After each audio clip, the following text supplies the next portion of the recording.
So they know that when they go to choose to do something in the room, it's already ready for them. It's ready to go. There is no need to ask a teacher to intervene, which gives them this deep sense of like independence and I can do it. And she trusts that I can do it, which puts this huge weight on the child to do it correctly. Like that I am trusting them. They know I'm trusting them. I'm trusting them with a pair of scissors to use it correctly. That's a pretty big deal to a 3-year-old. So when you have the weight of that responsibility, you're going to find that just in and of that, they're going to want to use the material correctly or they're going to lose it.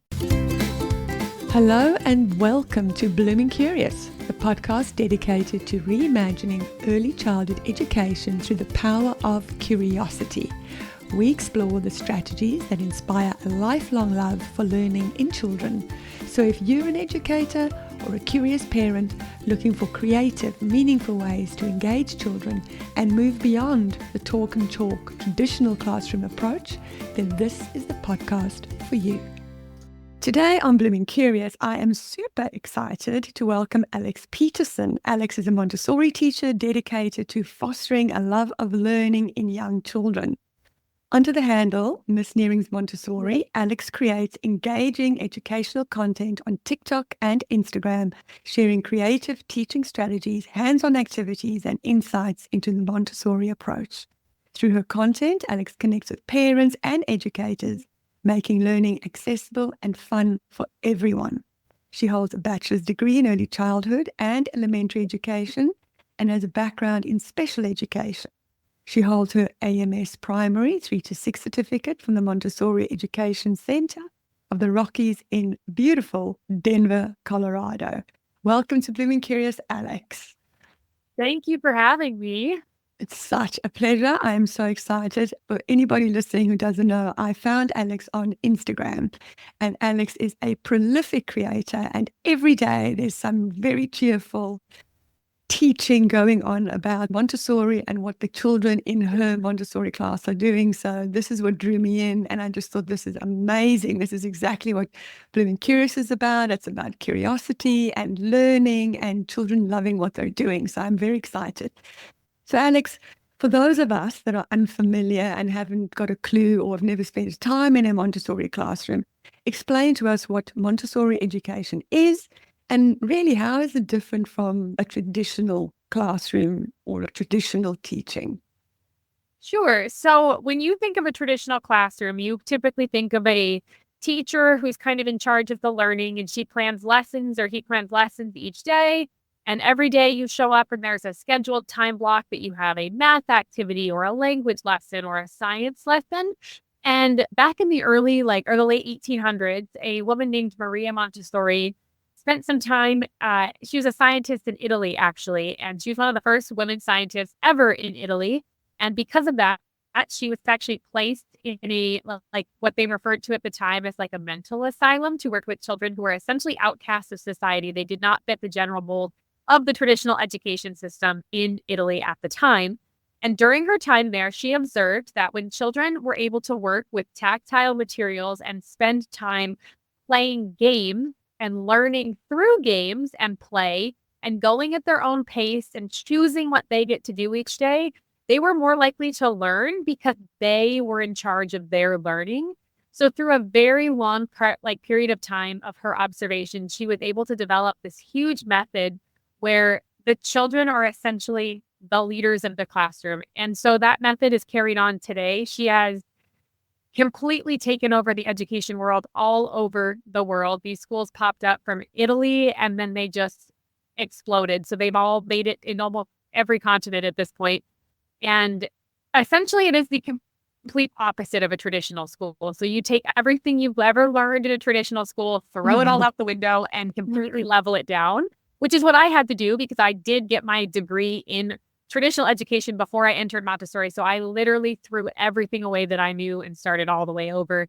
And when you think of how a traditional school day is run, when the children enter in a Montessori classroom, they go immediately right to what they want to do right away when they walk in the door. And it's what they want to do essentially with freedom within limits all day long, with me acting as a simple guide. So we actually are not even called teachers in the Montessori world. They call us guides. And my job is to simply connect the child to the materials in the room based on who they are as a person and what I observe in them. And I just guide them in their learning. They are the bosses, they are in charge. I just kind of find the things that meet the needs of where they're at in their life. And I kind of step by step bring them around through a full curriculum in the room. Okay. So now the first question I'm having is I'm thinking about what teachers are thinking in a traditional setting or parents who send to traditional settings. And they're thinking, well, how do they meet curriculum outcomes? If kids are just playing and doing their own thing, and you're there as a guide helping them with the materials, for example, how are you going to meet the outcomes? Because Montessori, I guess, it depends on the location or the school, but they do go right through to the end of high school, don't they? Mine actually does, yes. So we have all the way up through high school in mine. So how would you explain that to parents or other teachers? Is how do you then meet your curriculum outcomes if kids are just free ranging, so to speak? So some people might think, oh, that's just free range learning. Yeah, we often get the stigma that we're just like a bunch of essentially hippies, that just kind of let our kids do whatever we want. But the heavy hitting point is that there is freedom and the children really are free to do whatever they want within a very strict series of limits. And the room itself provides a deep range of limits, whether it's just simply where things go on the shelf and how you return everything to the shelf. Every shelf has an order, and the order is sequential from top to bottom, left to right, and everything builds on itself in the shelf.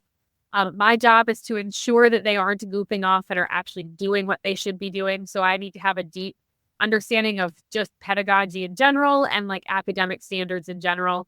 And then the whole layout of the room is almost to trick the child into learning. So when you think of traditional education standards, my job is to give them those standards and teach them in a way where they almost don't realize that they're learning because we are just having fun. Whether we're playing a game and we're learning letters, whether I'm coloring with them and we're learning numbers, there's just a series of ways that I can present a lesson to a child just to make sure that I'm keeping them on track and exactly where they should be. We follow all the state standards in my state personally, which align standards almost across the globe, like universally.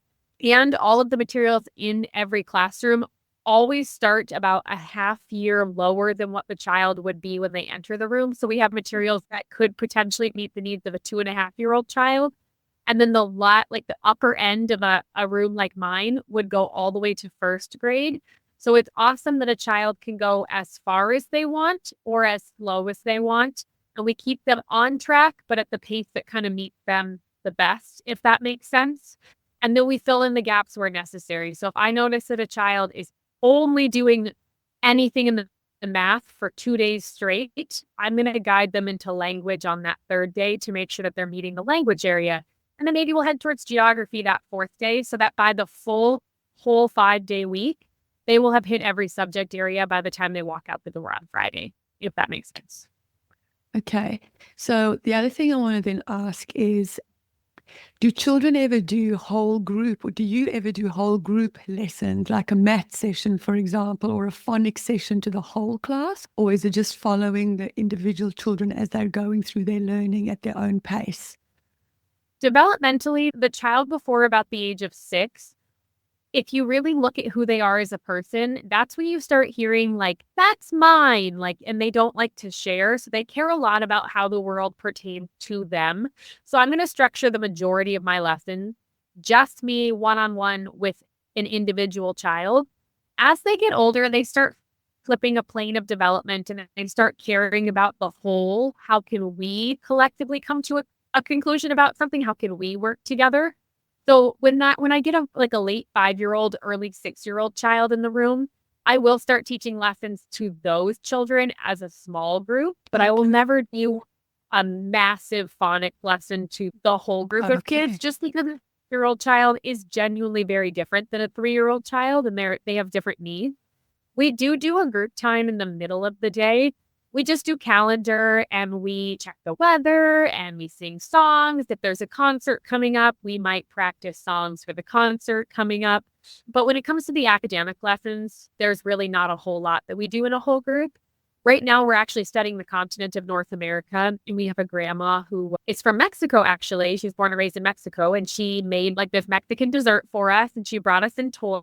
So we had this whole group lesson about what it was like to grow up in Mexico. And so sometimes when it's a cultural thing and we can learn about the culture, that's beneficial to anyone of any age group everywhere.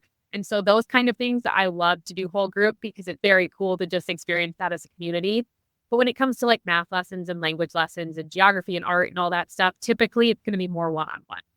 That's interesting. And so I know that Montessori places this very big emphasis on preparing the environment, and you were talking a lot about your materials.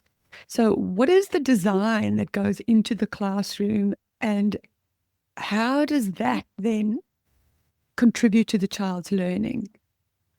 If you ever set foot in a Montessori classroom, you'll notice that there is literally nothing, even on the walls, placed above the child's height. Every picture frame, every table, every chair, everything is going to be sitting lower or at the child's height, except for maybe 2 chairs in the room that I can sit in to observe.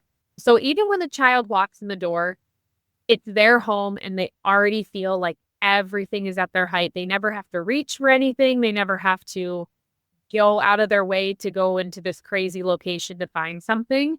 And everything on the shelves are always fully prepared for them. So let's say it's an art lesson and they're going to need glue and scissors. The tray is going to be already prepared with glue and scissors and the paper they might need to glue it. So they're never going to need to come and find me to help, like have me go search out a glue stick that I've hidden way at the top of a cupboard way up high. So they know that when they go to choose to do something in the room, it's already ready for them. It's ready to go. There is no need to ask a teacher to intervene, which gives them this deep sense of like independence and I can do it. And she trusts that I can do it, which puts this huge weight on the child to do it correctly. Like that I am trusting them. They know I'm trusting them. I'm trusting them with a pair of scissors to use it correctly. That's a pretty big deal to a 3-year-old. So when you have the weight of that responsibility, you're going to find that just in and of that, they're going to want to use the material correctly or they're going to lose it. You know, I'm not going to put out scissors if they're going to cut their friend's hair. Simple as that. There's like, freedom within limits. They can have the scissors. You just can't go in the corner and cut your friend's hair, or you can't cut, the plants apart or whatever it is. We also use a lot of natural materials. So you'll notice there's a lot of wood and a lot of glass and very minimal plastic, which is kind of where the whole like beige thing comes in. I don't know if you've ever heard that statement. Yes. There's a lot of color, but it's not a lot of plastic color. And so when you're working with glass or ceramics or anything breakable, especially with a 3-year-old child, if it drops, it's going to shatter. It's not a plastic sippy cup. If you're running and you're not being careful and you're carrying a glass vase and you slip and fall because you made the choice to run, it's going to shatter all over the floor. And guess what? Every child is now turning their head to look at the child who's dropped the vase, which can be kind of an embarrassing experience for that child, but it's also self-correcting in that it makes them not want to run the next time or not want to carry the thing with one hand. And next time they're going to use 2. So there's just a lot of like little things that I can put into the room where it's that thing doing all the correcting. And so it's not just me nagging them like, you need to use walking feet. Like instead of me saying that, they just know to use walking feet because they're carrying something that could shatter when they drop it. And it's really cool to watch like a 3-year-old child. After that, every 3-year-old child is going to shatter something. It's inevitable. We do break glass. It happens. But after about a month and a half into the school year, after all the glass is kind of broke, meaning we all felt like it is the coolest thing in the world to watch the most rowdy 3-year-old child choose to walk slowly while they carry something breakable. It's like the coolest thing to watch. And most people don't even believe that it's possible, but it's really cool. So just in and of itself, like how the room is laid out, like I will structure the shelves. So I prevent a racetrack in the room. So they have to walk or they're going to run into a shelf. I make sure that I structure like the way that the sunlight hits certain tables so that it's not blinding the child. So they choose to work over there. There's just like a ridiculous amount of floor plan that will go into how I lay out the room, and where I put the materials also matter. It's pretty cool. It sounds really cool. So it sounds also to me like your biggest job as a teacher is actually your pre-teaching. It's your planning of the materials you're going to use, how you're going to display them, where you're going to put them, and you're obviously thinking about your curriculum and your materials that you're using or that are accessible to children linked to the curriculum. So it sounds to me that it's just flipped from a traditional classroom setting, although teachers in traditional settings also obviously have to plan and prepare, but there's also a big emphasis on the actual teaching in the moment. You've got your big class teaching, your group teaching, and all that kind of stuff. But I think there's more emphasis by what I can pick up here from you is your pre-teaching, your planning behind, because your environment plays such a massive role in the teaching. So that's super, super interesting. And also what I liked what you've just said is that, in the good old days, before the invention of plastic, kids actually ate off the same plates and drank out of the same cups and glasses as adults did. And there wasn't this thing of you have to have a sippy cup and a plastic plate and all this kind of thing. So I think it actually is the respect for the child.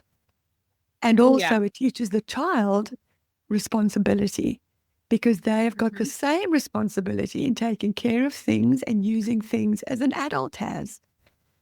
So I think that is really powerful, to be honest. Yeah, we have a whole curriculum area actually that's just called care of the environment. And it is just that, like sweeping, mopping, washing the tables, washing the floors, watering the plants, like dusting the shelves. There is just an entire shelf that exists in my room so that they can take care of the space they live in. Like we have mops, I have brooms, I have watering cans, like anything that could be cleaned. They have the ability to clean it, so they know that this space is theirs and it's theirs also to take care of.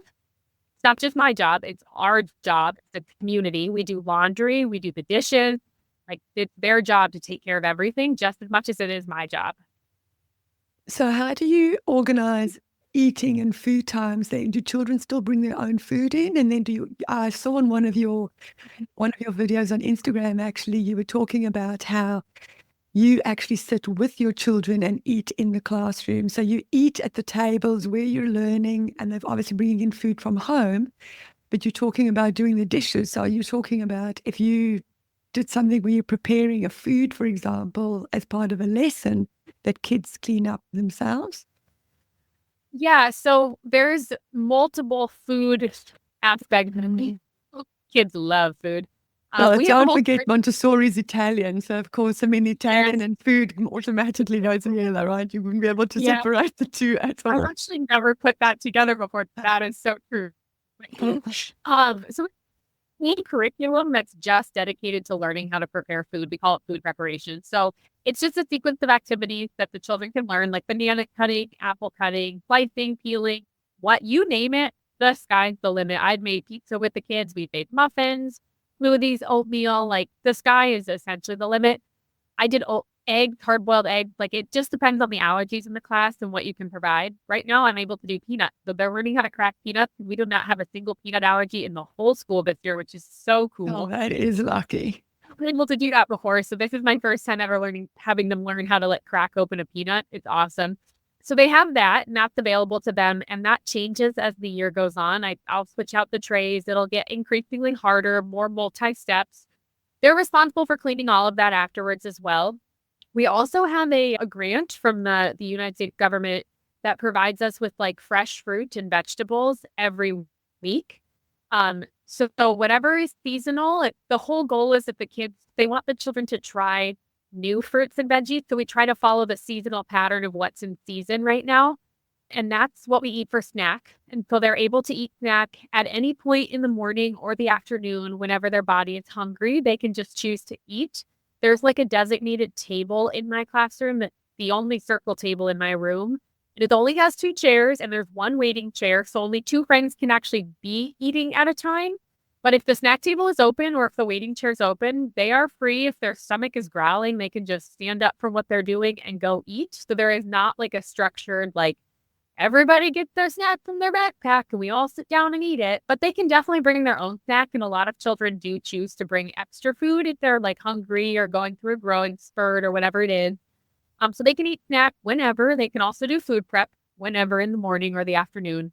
And then when it comes time for lunch, we do have like actual adult size ceramic plate, juice cups, and then like bowls and forks and spoons and knives that you would see in a home. Just like literally, I bought them at Walmart. So they are as natural and real and authentic as they would come. They're responsible for setting their own table spot up at lunch. They get a plate mat that they have to lay down below it. They learn where the fork goes, the knife, and the spoon, how the plate sits on the plate mat, where the cup and the bowl go. Then they can serve themselves lunch. If they do choose to eat lunch, in my school at least, they can have like the school provided lunch. We have a full-time cook and an assistant cook, and they make an assortment of all lovely things for the school. So they can choose the hot lunch option, or they can bring their own lunch. If they do not like the hot lunch option, but they're still having school lunch, they can get a PB&J as the substitute out for the protein. So it's a pretty healthy mixture of who brings their own lunch, who eats hot lunch, and who chooses the PB&J. It's almost like 33% split across the board right now for this specific group of kids. Every year's different. And then we do eat at those tables that we've been working on all morning. So we sit down, we eat there. At the end of lunch, when it's time to be dismissed from lunch, they are responsible for cleaning everything. So their placemat needs to go back into the laundry bin because we're going to do laundry at the end of the day. I do have a washer and dryer that are in my classroom, so we do laundry at the end of the day. It's a job, so 2 children are assigned to learn. Oh my gosh. Well, load the soap up, put the laundry in, start the washer and dryer. Man, are they experts at that. They love doing the washer and dryer. They're so good at it. For like legal reasons, even though we wash our dishes in dish buckets with soap and like water, like a rinse bucket, they're still not legally clean because they're children. So we do have to load them up and actually send them to the kitchen, where the kitchen like actually runs them through the dishwasher. Okay. It's more of a process over product thing. They do incredible at it. It's not legally correct, which is fine. And then once the kitchen actually washes them legally, they'll send them back down. Another job at the end of our day is to actually unload the dish cart. So put all the dishes back on the dish cabinet for the following day. So yeah, it's really cool to like watch how the routine of like, I can totally step back and I do not help them clean up from lunch one bit. And even my little 2.5-year-old that I have this year can do everything all by herself. They are rock stars at it by now. And this just comes back to the thing that I always say, that we do not trust children enough. We don't give them enough credit because they are actually really, really capable. It does my head in. I cannot tell you how infuriating I find it when I see a parent carrying a child's backpack, because I'm thinking, what message are you giving your child? You're telling your child that they're not capable of carrying their own backpack. You can't do that, sweetie. You're not strong enough. You're not capable enough. It drives me insane. Or even carrying them into school. I have always been interested by when a parent carries the kid into school. You've now made the choice for the child to enter the building. That's the one I've always been interested in. Let them walk. Let them choose to enter the building. It's their school. Let them choose to, let them choose. Love that. I find it just so great, so amazing that in your school, and I'm sure it's probably in every Montessori school would be the same, right? Well, you'd hope so anyway, that you really do give children that credit that they are capable beings. They're capable of chopping up their food. They're capable of cleaning up. They're capable of looking after themselves, of following a routine. And you really are instilling the sense of independence and this can-do attitude in them, which I think a lot of children at some point, I always get frustrated because sometimes you have a feeling that they think that it's your job to just top them up, that they don't have any responsibility in their own learning. And so I think this kind of strategy and this methodology is really important in giving children that message that you are a capable being. We respect you and we believe in you that you are capable of doing these things on your own. And I think that is an amazing message. And I think that more schools need to do that. And I love so much how the kids set tables and sit and eat at tables. I think those are really important things, and that we're losing But I think what you guys are doing in a Montessori, and I wish that all schools would do that, I think you give that back to children, which I think is so special. I really do. That is so special. And I say that as a mum as well, you know. That's always been something really important in our family. I think that sitting together as a family at a dinner table is really important. I want to talk to you because you've mentioned a few times you have children from, you said, 2.5-year-olds right through to a 6-year-old. How does your mixed age classrooms, how do they function? And what have you seen? How does that benefit all children being in that mixed age environment? I think my biggest argument for mixed age classrooms is like a workplace. No workplaces are just straight, everybody's the same age. They're all multi-age. We can all learn something from somebody younger than us, somebody the same age as us, and somebody older than us. And I will never forget my very first observation in a Montessori environment watching multi-age kids, because it's so easy to pick out the older ones and the younger ones, not just based on their size alone, but you can see it in who they are. And the older ones just become this like matriarch or patriarch of the room.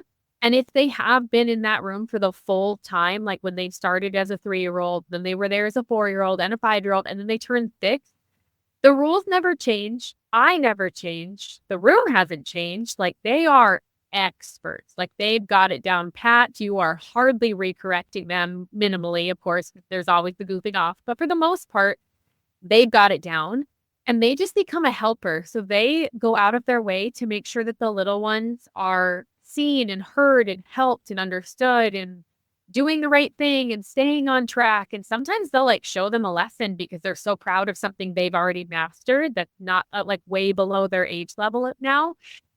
And some of the best friendships I personally witnessed in children are a 6-year-old child and like a 3 or 4-year-old child, specifically in the girls. I see it a lot with the girls. Man, are those 6-year-old girls just like angelic to the 3-year-old. And it's always fascinating when I have a 3-year-old who's just really struggling being at school, whether they start the year and they're crying and they have separation anxiety or whatever it is. When they become a 6-year-old and they've moved past the separation and they come in the door, no problem, and it's an easy peasy transition, they start to see those little 3-year-olds who do struggle and they're immediately their buddy because they like see the past version of themselves in that child and they know how to help them and they know what they need because that's what they needed when they were their age. And it is just, man, is it like the most beautiful thing. There's like hardly ever any problems. I have lots of siblings in the room, so I'll have the older sibling and the younger sibling because of the multi-ages. And for the most part, it is the coolest thing. It's so cool because they just know that what a 3-year-old needs is not what a 6-year-old needs. And everybody just knows and they understand that. And it's really cool to watch. And listen, Alex, I just had a thought.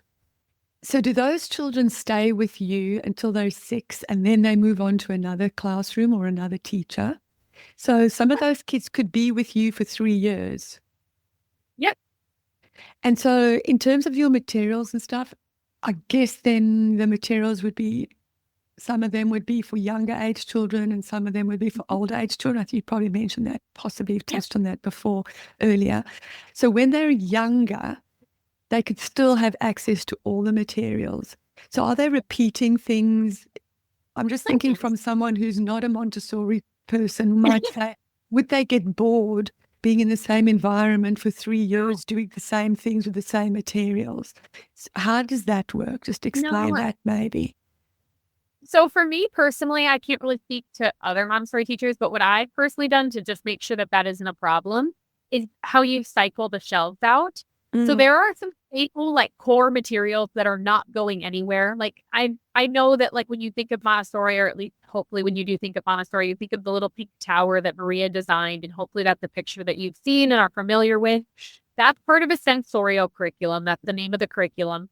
That curriculum and those like 3 or 4 shelves that I have, they're never going to change. They were designed and built by Maria herself, and they are very deeply rooted in like a million different, you can do language and geography and art and all sorts of other stuff with just those shelves alone. And there's many different ways to dive into just one material on that shelf.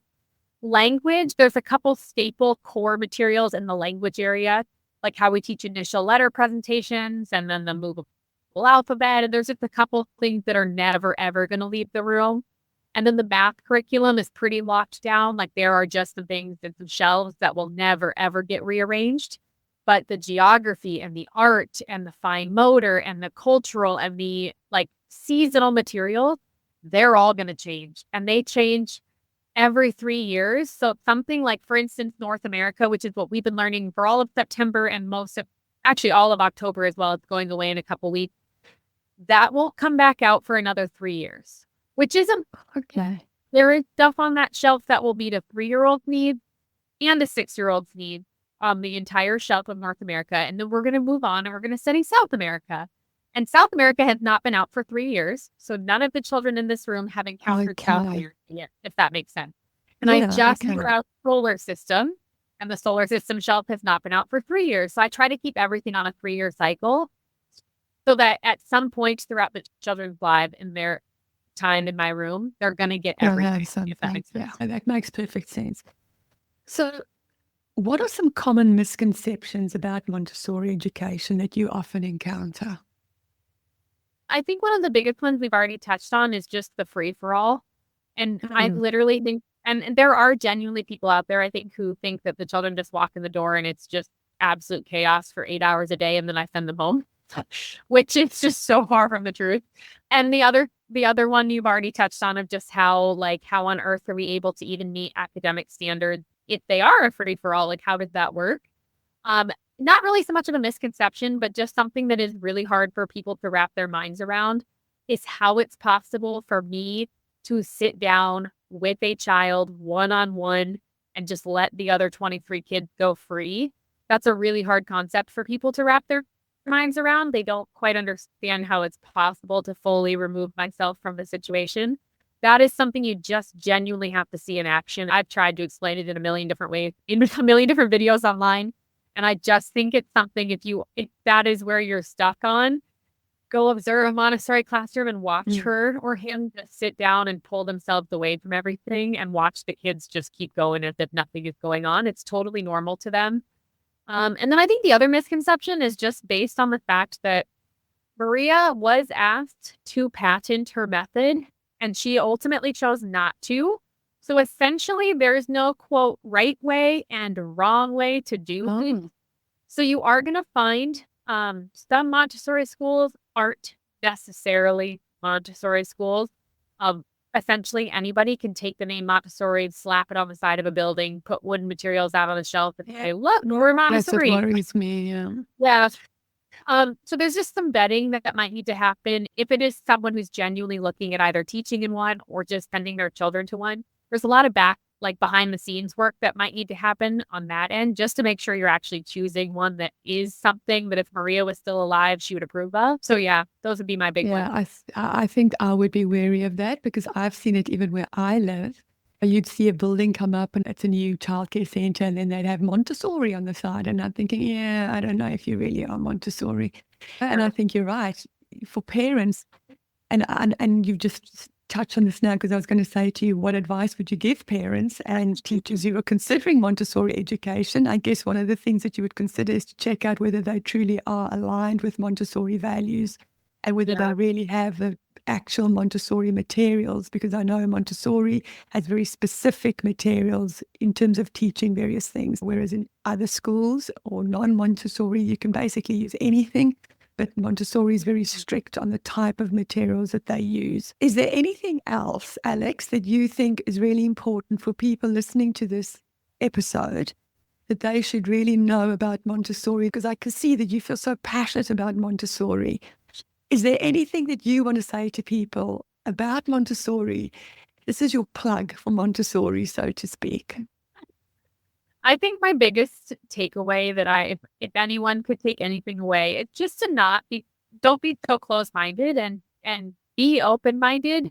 There is a lot of misconceptions and a lot of weird stigmas about it for whatever reason, and about 100 of them are false. And I learned that myself at one point or another, and I've witnessed other people realize, oh, so this is what you do. There is just so many misconceptions, and a lot of them can go away by just scheduling an observation. So if you do find a school in your area that is genuinely Montessori, and they are doing everything they can to uphold what Maria would have thought would have been true and right and just. Ask them, call them up, say, hey, I'm interested, whether it's for being a teacher or sending your children there. Let them know what you're interested in and just ask for an observation. And almost every one of them will allow you to come in. They'll allow you to sit in a chair with a clipboard and a piece of paper, and they will just allow you to take it all in. And there is truly no better way to actually understand what on earth goes on in a Montessori classroom than just sitting in a chair. I hold on to that very first observation I ever witnessed. I cling to that one. It was one of the most beautiful things I've ever witnessed. And if it wasn't for that, I don't think I'd still be here today. So you would be shocked at what you'll see and what the children are capable of if you just sit in a chair and take notes. It's wonderful. And Alex, is that what made you want to be a Montessori teacher? So I studied at a 4-year college to be a traditional teacher, and that's what I thought I was going to do. My whole life, I thought I was going to be like a 2nd or a 3rd grade teacher. That sounded like the dream. And in America, we get placed to student teach for like 6 to 8 weeks or sometimes 12 weeks, depending on your major, right before you graduate. And so I got the letter for my student teaching placement. And in the letter, it said the name of the school, and it just said kindergarten on it. And I was like, okay, sweet, this is great. But I did not go to college in the same town I was from. And so I mentioned it to a friend who was born and raised in that town. And I said, hey, this is the school I got placed at. What do you know about it? And I just remember the look on their face, and they were like, you know, that's a Montessori school, right? Like, I'll never forget the look on his face. And I was like, no. And I was furious. Like, in that moment, I was so mad that like traditional college would place me to student teach in a Montessori school without telling me and without preparing me for it. And I was just, to this day, I was the one that I know of that they placed to student teach there, which baffles me to this day. Somehow, providential. Yes. And I just sent an email to my teacher that was my cooperating teacher, and I expressed my concern, and I said, hey, like, I know nothing about the Montessori method. I'm so sorry that I got placed with you. What do you want me to do to make sure I'm prepared? And she was so kind, and she just emailed back and was like, oh my gosh, no worries. Like, come in and observe. Like, so I observed in December before my January term started. And she actually had me observe for 3 straight hours. They get to work for 3 straight hours in the morning. And normal observations for anybody else would be probably about an hour. But I sat in that chair, and I can think of 3 kids off the top of my head who I was just in shock. They were like 3, and they were not once did she even say, like, she didn't talk to them because they were functioning so independently for 3 straight hours. They did not need help. They did not need guidance. They did not need redirection. They just knew exactly what to do, and they did it. And it was unreal. I can see those kids to this day. I'm pretty sure I teared up in that moment because I had never seen anything like it before. And I had just done a practicum in like a 3rd grade classroom where I still had 3rd graders that would come up to me and be like, so what do I do next? Like, they just couldn't problem solve of like what came next. And I watched this 3-year-old child know exactly what to do next and then do it. And it was mind blowing.